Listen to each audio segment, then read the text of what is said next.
Kelly. So lovely to meet you. Everyone, Kelly is from Paws for Ability, and you're all the way in Ohio, right? Correct.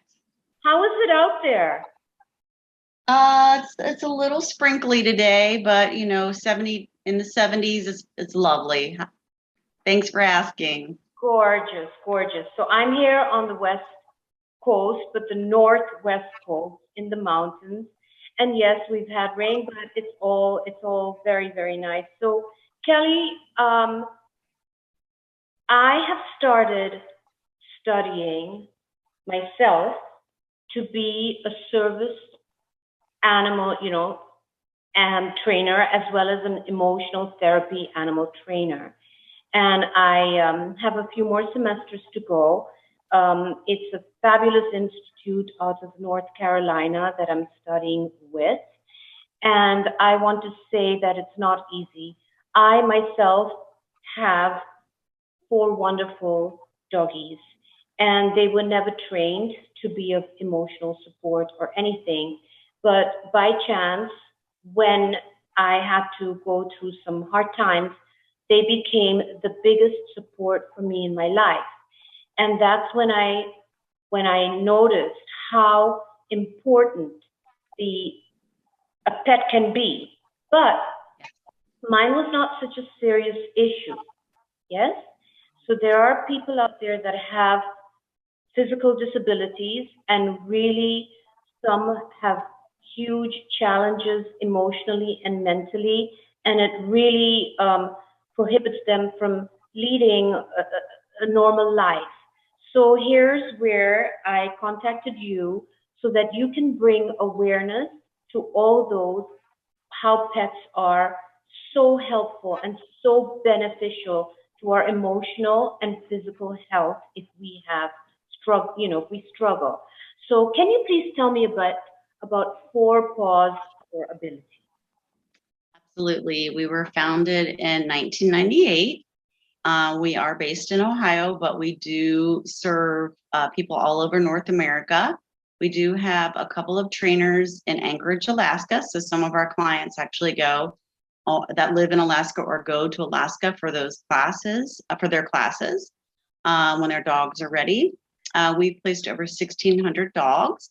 This year we'll place 120. We are having trouble keeping up with demand because there is so much demand for our services, so many kids in need. Because we have such an open philosophy of serving kids all over North America, of any age, with any type of disability, we really are one of the few out there that does all of those things. And so some families, we're their only hope. And so we're doing everything we can. We're always looking at ways of trying to decrease the amount of time it takes to get a dog. But we're also not going to place a dog that isn't, appropriate.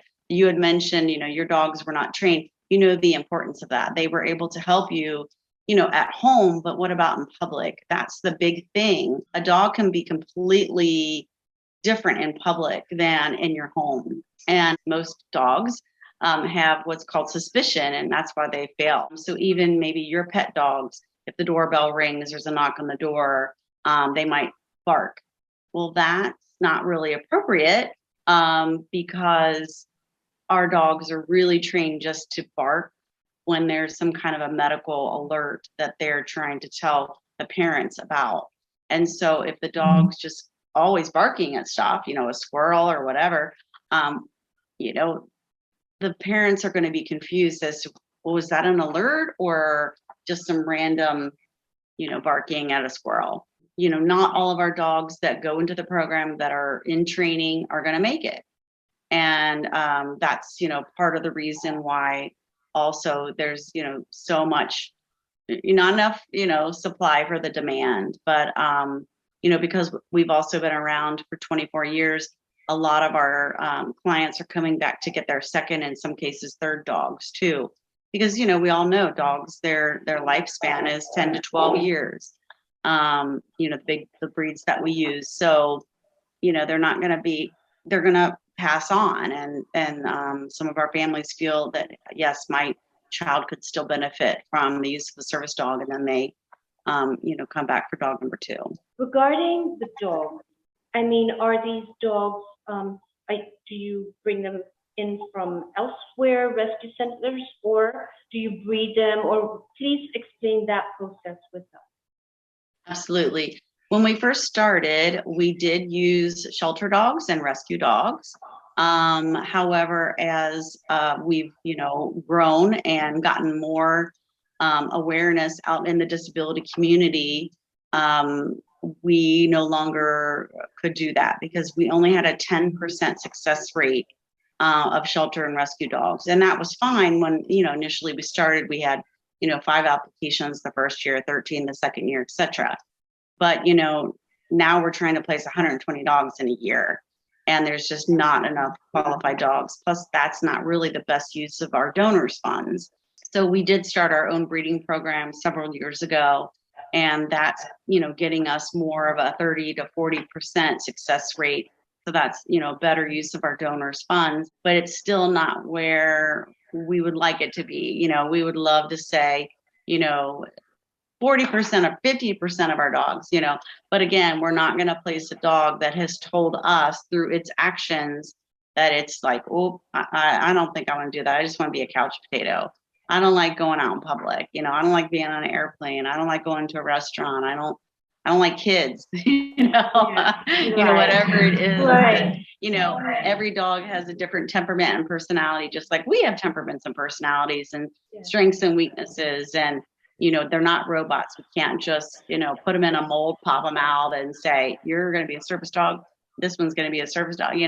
We hope that that's going to be their outcome, but every dog has a purpose. And so that's, So is there a particular breed that you have of a dog where predominantly?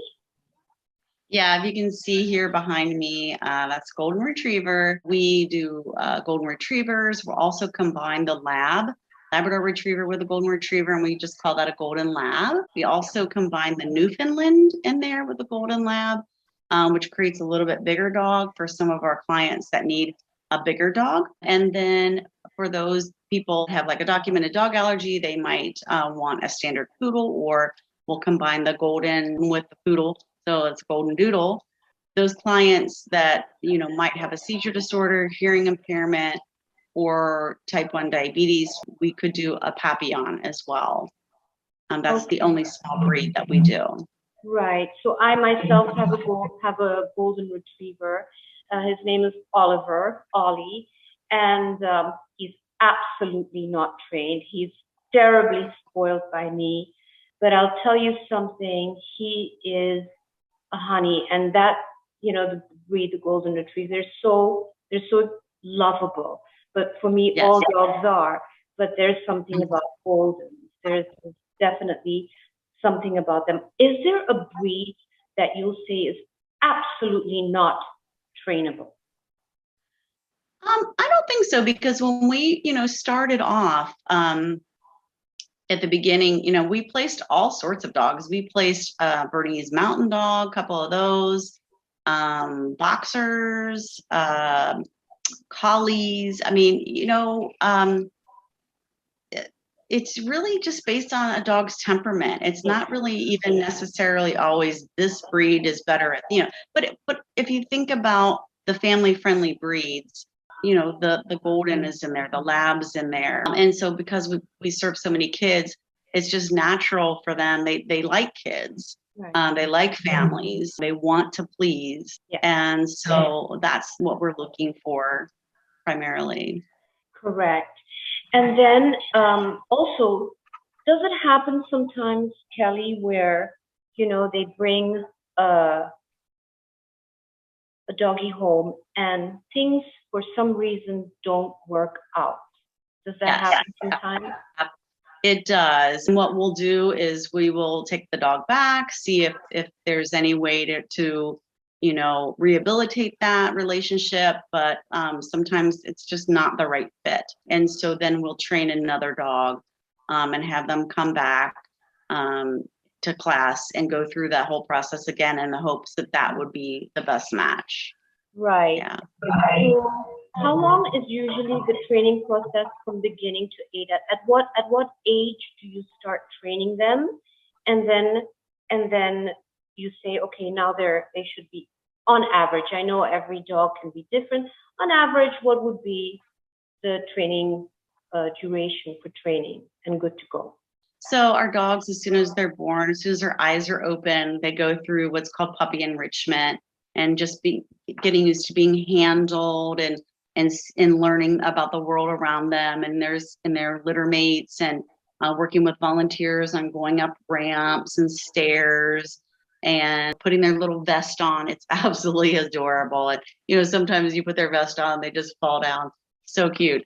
And once they master that, then basic obedience, crate training, potty training. Then what's a long period of time is called socialization, where they're with volunteer trainers out in the community. So that's when you see the dogs with a vest on, service dog and training tags. And those dogs are out and about learning about different people, places, things, experiencing new situations, sounds, surfaces. And that's, again, a really long process because, you can't take a 6-month-old puppy and say, okay, we're going to start you on advanced training skills. Yeah. It's just like taking a 5-year-old and saying, you're going to go to high school. They're not ready. You have to learn and play and develop and realize what your strengths and weaknesses are and get those experiences. And so at about a year of age, then they are evaluated to see, are they ready for advanced training or not? Yeah. And if they are, then they might be in advanced training for 4 to 6 months, depending on how quickly they, are adapting to all of those skills, and then the placements that we have in the upcoming classes. So getting that match. So they're about a year and a half to 2 years of age when they're placed. Some older, some younger. Kelly, what are the disabilities that you train them for? So we Right. know, I have this. And yes, there are dogs that are trained for this disability in particular, like we all know for the blind, thank God, and for the blind, but what other disabilities, physical and emotional or mental, could you please elaborate a little bit on that? Yeah, the biggest request we get is for autism assistance dogs. And we were actually the first organization to train a dog in tracking for kids with autism. Wow. And so about half of the kids, maybe even more, that have autism do need that tracking skill. Then the next biggest request we get is for seizure assistance dogs. Unfortunately, a lot of our kids with autism have seizures as well. It's the same part of the brain, we're told, by medical professionals. And so we'll be able to help with both of those disabilities in one dog. We're always looking at the disability community and trying to figure out what we might be able to train a dog to help with. When we first started, it was mobility. That's what we did. And then we added hearing, and then autism, and then seizure, and then, type 1 diabetes, fetal alcohol spectrum. It's just, based on people coming to us saying, hey, do you think you could help my child? And so that's what we're here for. We're trying to meet that need. We're a public nonprofit organization, and that's why we exist, is to help as many people within the disability community that we can. With the scope that of, huge. It's huge. Training that we can do. It's huge because 10, 15 years ago, honestly speaking, I've never heard of this before. It was for the blind, but not for all these other disabilities. Here's the other thing. You said parents come with their child and say, can you help me with my child? How about an adult who says, my mother has, or my father has Alzheimer, or strong dementia leading to dementia? Yes. Are there dogs out there that one can train for this person? Because I did read that on your website, which we will please read below. You will see the link to Paws For Ability website, and it has so much information, everyone. There's a world of information in there. And I chose to speak to Kelly because I saw what they do on their videos, and I have so much respect for what you all do out there in Ohio, and now you said Alaska. So going back to that question, Alzheimer and or dementia. Please, this is actually on a personal level. I'm asking this. What can the dog do? Give us examples what the dog can do to protect this person who is elderly, obviously. Our dogs can be trained to do tracking because as anyone that has ever, been affiliated with somebody with Alzheimer's or dementia, sometimes, they say, oh, I'm just going to walk up to the mailbox. I'll be right back. And then they get there and they forget why they were going there. And then they don't know how to get home. And so the dogs can actually be trained to track them by scent, just like they do with our kids that are runners. It's just that they're not, deliberately running off. They're just, getting lost and not remembering how to get back. And then the biggest thing is really behavior disruption, especially during sundowners. When the sun goes down, there's just sometimes a lot of agitation, and the dogs can be taught to do behavior disruption and redirect.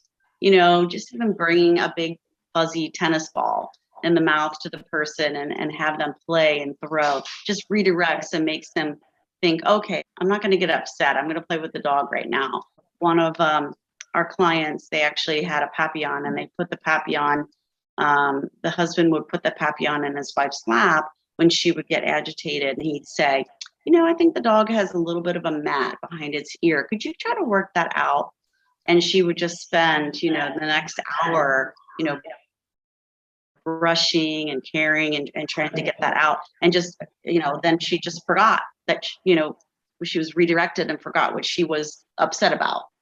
Because it can be just really isolating and lonely, and being able to take that dog and go for a walk and have somebody to talk to and understand and be a team for that person, with Alzheimer's or dementia.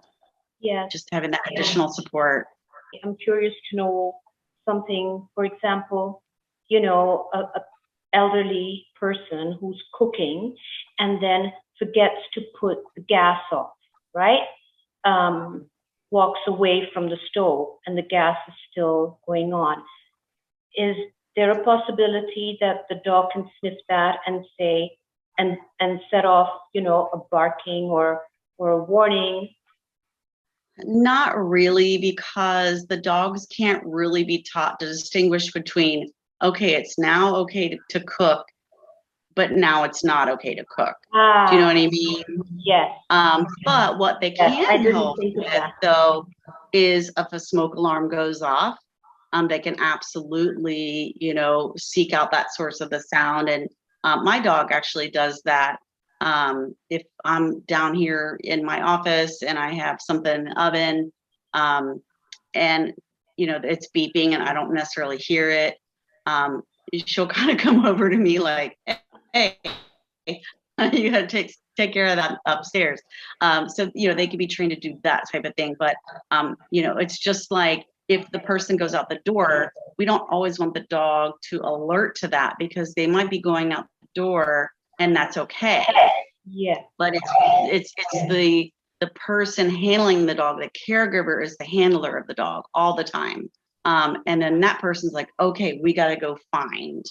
But we don't want the dog to try to redirect that person and never let that person leave the house and the door, because sometimes it's okay because somebody's just picking them up, or they're just going outside. You know what I mean? Yeah, they're not.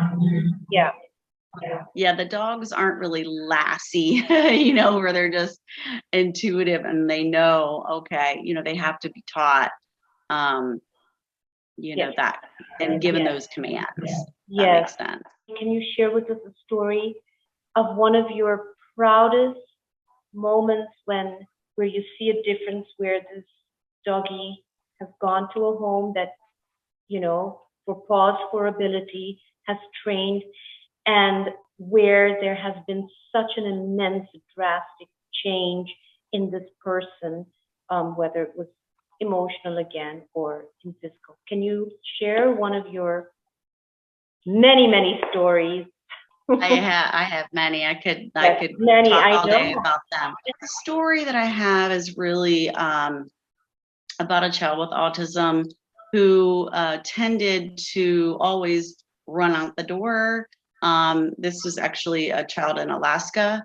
Before the dog, it was just they thought they lost him several times. They had ATVs in the woods, divers in the sea, trying to find this child. And usually he was somewhere, hiding and not understanding how serious this was, that that they couldn't find him.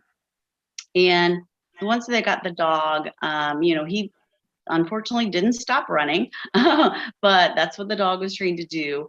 And one time, the front door was open and the parent just assumed that he went outside. And in her mind, she was thinking, oh, yeah, he always goes to the left. He goes out the door, goes to the left. So she starts taking the dog out in that direction, find, to give me that command. And the dog was kind of putting his heels on and pulling her back, and she just couldn't figure out why. So eventually she was panicked, of course, and she's like, why aren't you listening to me? Why aren't you going out the front door? He's there, he's out, door's open. Well, the dog led her into the laundry room and sat in front of the dryer and barked. And she, just exasperated, just opened the dryer like, what? And there he was in the dryer. And so, the dryer wasn't on, but, he had never hidden in there before. And it's one of those things that, we as people, we rationalize and we say, oh, well, he always goes to the left, so we're going to go to the left. And we're using our mind and then also our eyes to see, to find. The dogs are using their nose. And so that's exactly what the dog did was say, no, I'm not going there. We're going here. I'm using my nose. He's here.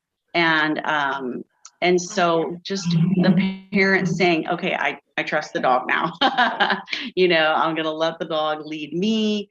He was probably 8 at the time, and he now has his dog number 2. Yes. Because they did feel that he, would benefit from the use, continued use of a service dog. So, but they're doing well in Alaska.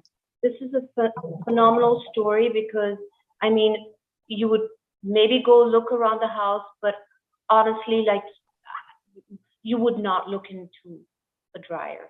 You would right? Not. You would not. No. So this is incredible. Yeah. Incredible. You should go to Paws For Ability. Their YouTube channel has lovely videos, and you can see right offhand so many examples of where their beautiful dogs have been placed and how they have benefited the families. So please go to their YouTube channel. I find it really, for me, quite an eye-opener. And you know what I like about your channel? So you also specify what the video is about, for what kind of disability. So those that struggle with that particular can just scroll down and see which video to look at. I'm glad you plugged our YouTube channel, because there are some really great stories and videos out there. You can also find 4 Paws in season 1 of episode 1 of Netflix. It's called Dogs. We're in the first episode.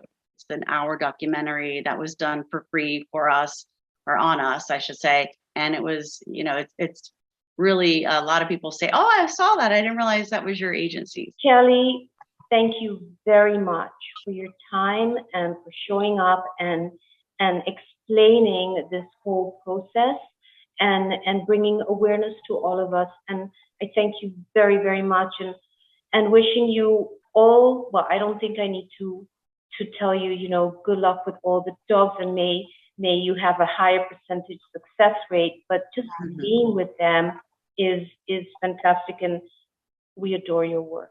We really do. Thank, Thank you so much. thank you, Nita. Makes so much. Thank you, Nita. Makes such a We're big re- difference. You really make that for all of us. Thank you. well, we really appreciate your reaching out to us and profiling us, and we just hope that the information helps your viewers. Absolutely. Thank you. And if we want to call you back again because there's more, I will call you. Thank you so much. Sounds Bye, great. Have a Kelly. good one. Bye-bye. Bye.